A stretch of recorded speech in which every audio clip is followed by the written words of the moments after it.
In this lesson, we'll learn how we can start to use deformers inside of Softimage to quickly reshape our geometry. So what I'm going to do in this lesson is show you how you can start to use things like deformers to very quickly start to build out some shapes like a cockpit seat here. So what I'll do is just very quickly start with the main shape that I want to begin building from. So let's start with something like a polymesh, and we'll use a cube for this. Now for the number of subdivisions, I'll come in and start to dial this up in the V. So I'll bump this up to something like 12. In my case, that should work just fine. Now what I can start to do is come in and just basically scale this seat down to the rough width it would need to be in order to fit inside of this cockpit. So maybe something like that. That should work. Now what I'll do is go ahead and leave this seat nice and straight, and then we'll actually use deformers to bend this seat around and make it fit down inside here. Now before I do that, one thing that I will do is come in and grab these polygons right in here. Again, just press the U key on my keyboard to grab these polygons. Now with these selected, let's go ahead and go to Polymesh, and let's extrude along axis.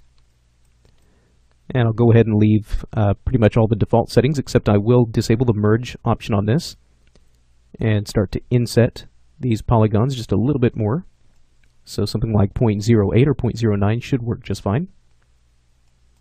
There we are. So now we get sort of these raised areas, and these will be sort of the indentations in the seat.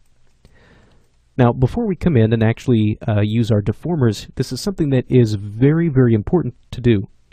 So because we started out with this cube, we want to make absolutely certain that we come in and freeze our scaling, because this cube has been very heavily scaled to reach this size. So we want to make sure that we freeze the scaling.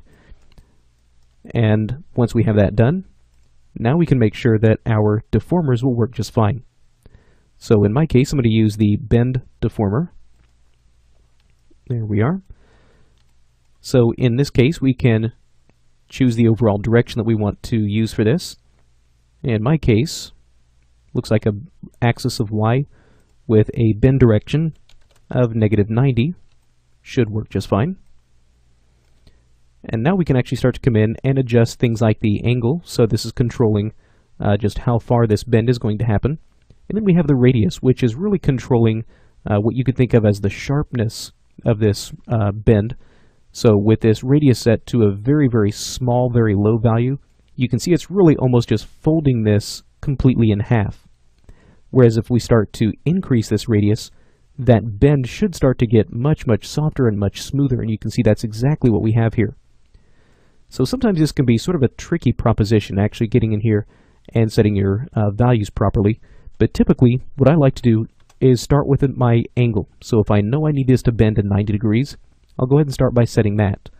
Now I can come in and adjust my radius to the actual size that I want. So if I want this to be a really sharp bend or something that is very, very soft and drawn out, we can adjust that here. Now what we can also do is maybe instead of bending at the top, we could just bend this at the bottom. So now we have the exact same effect, except it's now just bending at the bottom. We also have the ability to use what's called an offset, so essentially just moving this deformer up or down along either of our axes. In this case, if I just move this up along the Y, we can now bump that up, and now let that happen a little bit higher up. And again, now this becomes a little bit easier to see just where this radius, as we start to increase that, starts to become now a much, much softer bend. So looking at this, I'll come up and take that up just a little bit higher. There we are, so we wind up with something like that. And now what I should be able to do is, with this bend, come in here and just simply place my seat inside this cockpit. So I might need to come in here, and I could always just try to rotate this seat back a little bit more if I need it to fit in there. Okay, so now if I press the plus key on my keyboard a couple of times, we can start to smooth this out. And you can start to see that really this does not do a very good job of holding its shape, because we have all of these really, really large polygons right in here that are very, very large and really kind of not allowing this to hold its shape very well. So to fix this, we can go back to our split edge tool, and just like what we've done several times before, I can come in here and just middle click on either side. And you can see what that has done has now basically just added a split, which is right along here, and now is forcing this to hold its shape much, much better. Now what I can also do is, again, just middle click to add another edge. And this time, press the I key on my keyboard and maybe grab some of these edges right in here, if I can grab those. And now maybe just pull those back a little bit more and add a little bit more roundness into this. There we are. And again, just continue to shape this until this will fit right where I need it.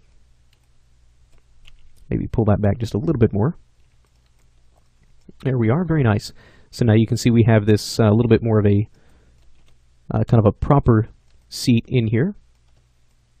And again, maybe just tag some of these points and maybe pull those up just a little bit more. Get that raised up. There we are. Much better. So actually taking this seat and trying to bend it by hand into this sort of shape would have been very, very difficult. But with the use of these deformers, we can come in and very easily make those adjustments. Now these deformers actually get stored inside of our modifiers here, our operator stack. So I can always come back to that bend op if I needed to.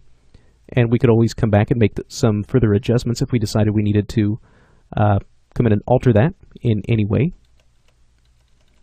Now, while we're talking about deformers, there are also other types of deformers, the main one being a lattice. Now, a lattice is something that is very, very useful for coming in and actually making modifications to geometry that's already been built. So let's say, for example, I had this tail fin here, and maybe we wanted to make this a little bit shorter or a little bit taller, maybe even a little bit longer, whatever the case may be. So coming in and grabbing each one of these individual points one by one and trying to tweak those will very likely destroy this shape. But what we can do is use a lattice as a way of reshaping this, and you'll see where this really starts to come in handy. Now a lattice can be found underneath the Primitives menu. So we're going to go to Get Primitive and Lattice. Now we need to make sure we have at least one object selected, or we could have multiple objects selected. Once we do that, we can now apply the lattice. So the lattice will basically try to shape itself or form itself to the objects that you had selected. And now what we can do is come in and start to adjust the number of lattice points that we have in here. So we can adjust this again as highly or as finely detailed as you want. Typically a good rule of thumb is when it comes to working with lattices, the fewer points that you can get away with, the better off you'll be. So that way we can make sure that we don't have to wind up pulling a whole bunch of points.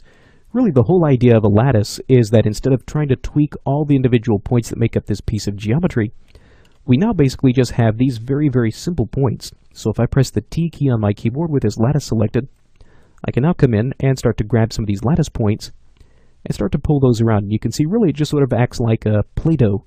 So it starts to pull a lot of these different pieces around.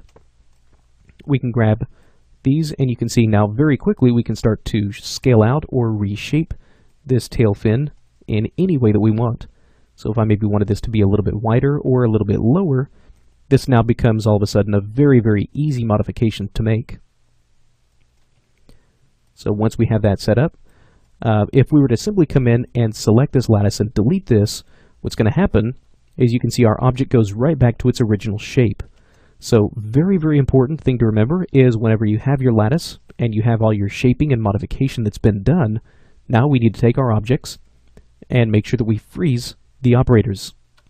Now, with everything frozen, we can safely come in, grab the lattice, and delete that off. Okay, so that's a look at how we can start to use a couple of types of deformers inside of Softimage to actually shape and rework our geometry.